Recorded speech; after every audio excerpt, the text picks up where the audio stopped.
Hey guys, in today's video I am going to start a conversation of probably going to be several videos that I will be making around the unique situation. Well, it's not unique in the sense that like not that many people have it, but the path of coming from and healing codependency when it comes to manifesting your specific person. This is a unique path, again, not in numbers, but in the way that our wounds and beliefs have formed.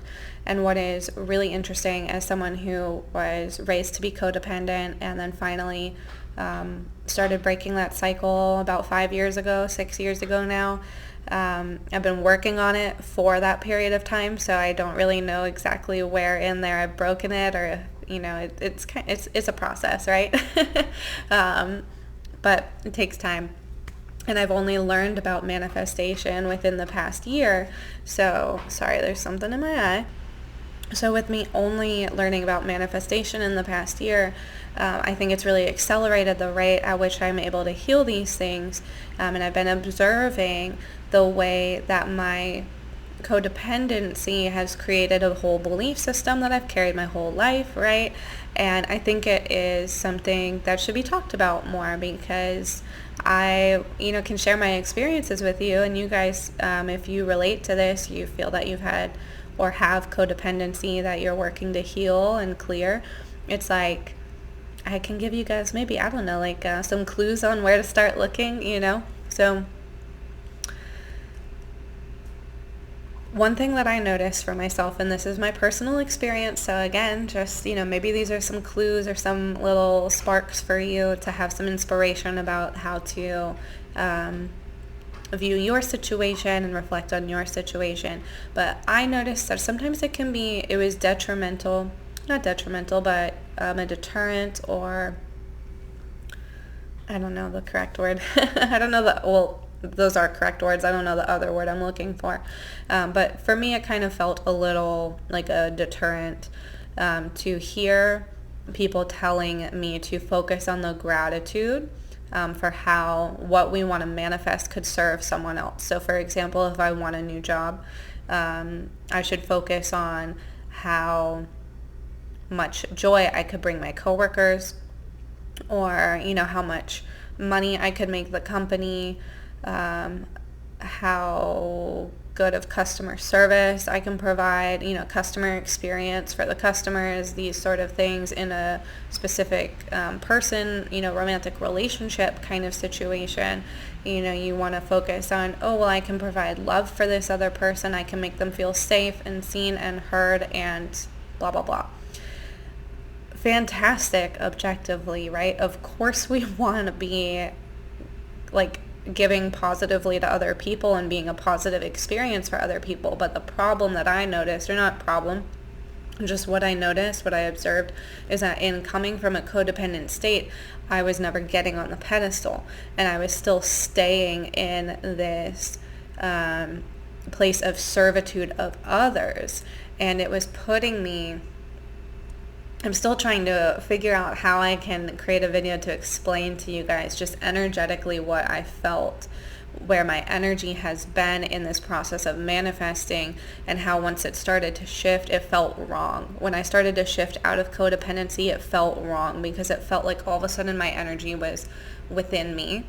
The closest thing I've thought of is it was almost like I was waiting outside on the porch this whole time and getting the garden ready and getting the yard ready, and I was just never inside the house, and I was only outside of the house, and I finally stepped into the house. This is energetically speaking in terms of like codependency. And when I'm manifesting and when I'm affirming for things, I was so focused on, but I can provide all these things for other people, and this is my value, right? But it doesn't really work like that. Like, you want to say, yes, I'm providing all these things for other people, but that's not just coming out of nowhere, because for me, I wasn't attaching it to my worth. And that's where the issue was I was not attaching it to my worth. I wasn't saying, oh, these people benefit from being around me because I'm such a loving person and like I should feel amazing about myself. I should feel a high sense of self-value and worth for this, and I was not. I was just so focused on, but I need to be providing these things for other people, and I can provide them for other people, so why don't I have these things? Because like something's wrong if I'm not giving to others all the time. And so it was actually creating a little bit of like distress and desperation, because I felt like, manifesting these better things, well, I could see how they were going to serve all these other people, so shouldn't I just be getting it faster? But this whole time I needed to be really focusing on my self-concept. So really focusing on, yes, okay, people can benefit from me in this way, but it's very uncomfortable when you're codependent for so long and conditioned to always be giving to others in a way that is not healthy. Even if you're a lovely person, it doesn't matter, because that was the first step in my journey. I was like, well, I'll just be an amazing person and it's fine. But it still wasn't fine. I still needed to be taking care of myself, and then it actually created me taking so much responsibility for other people, and like total responsibility for other people. And we can get into the knowing about manifestation and how that was manifesting. That's a whole other conversation that I won't get into. But then it was creating guilt within me, because I was starting to feel like, oh, well, I can't do this, I can't do that, I'm not good enough for this, I'm actually hurting people if I try and do this. And it's like, no, I was just not coming from a place of worth and value. And so I had all these subconscious negative beliefs that were just looping back to me. And so I just kept feeding them harder. So that was one thing I noticed, was that I just shifted from codependency into manifesting into focusing on codependency still, but focusing on like everything I have to offer other people. So I encourage you to do what everyone says and focus on yourself entirely. And you can pair it like that. You can say, like people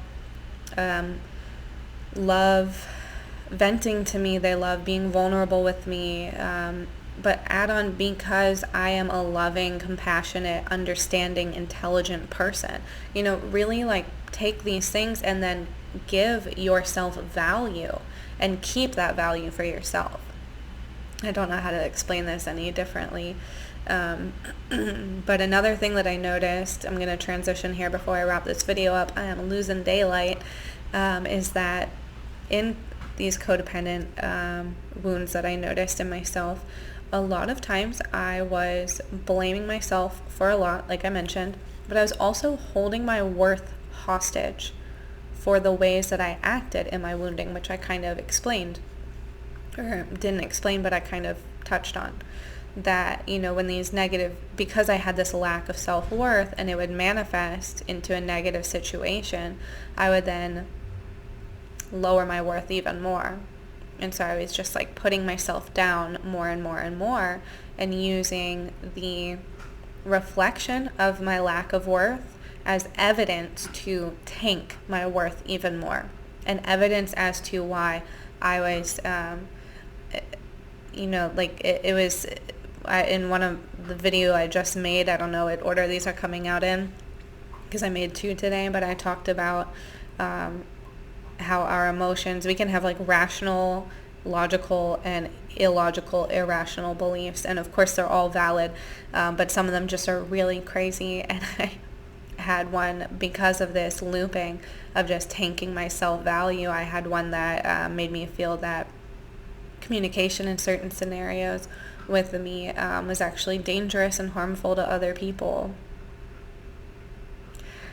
I'm sure that in some situations that could be true, but let me tell you, looking back, I was like, what? And I really believe this about myself. And yes, I did believe that about myself. And I laughed at myself when I said it, because I was just like, I know how much I truly believe this, and it's crazy. Like, it's absurd because I know it's not true, but I believe it anyway.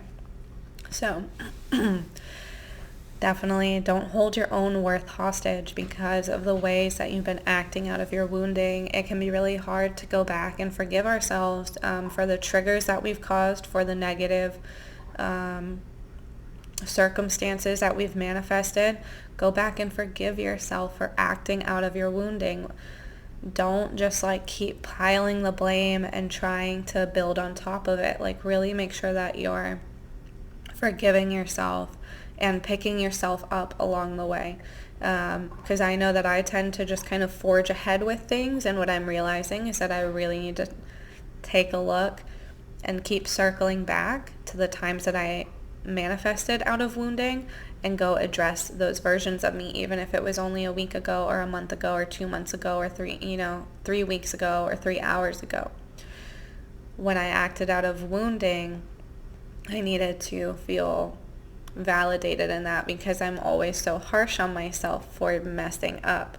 So wanted to be very honest and open with you guys about, these revelations and realizations that I'm having lately, because I hope it helps somebody else, and I hope that you can be more gentle on yourself like I am learning to be if this resonated with you, and encouraging you to really, really focus on your self-concept. It is very difficult from a codependent headspace to see or think that focusing on yourself, even if you believe that there is no one to change but self, and you believe in, what Neville Goddard taught, you can believe that that's true, but when you have been conditioned to be codependent, it's very difficult to actually put that into practice. I have been discovering this. I am losing sunlight. I'm going to leave it there. Please let me know what more you would like me to speak on about this topic, or if there's anything else you want me to talk about. Like I said, I want this to be an ongoing conversation, as it's something that I am observing and watching closely within myself and taking note of, so I can share it with you guys. Let me know your thoughts and where this conversation can move to next. But thank you so much for watching my video. I love hearing what's going on in your life. Even if you don't have a suggestion for me, please let me know what's going on with you in the comments. I absolutely adore hearing from you guys and connecting with you in this way. And yeah, that's it for tonight. Thank you so much. Have a fantastic day, and I will see you in the next video.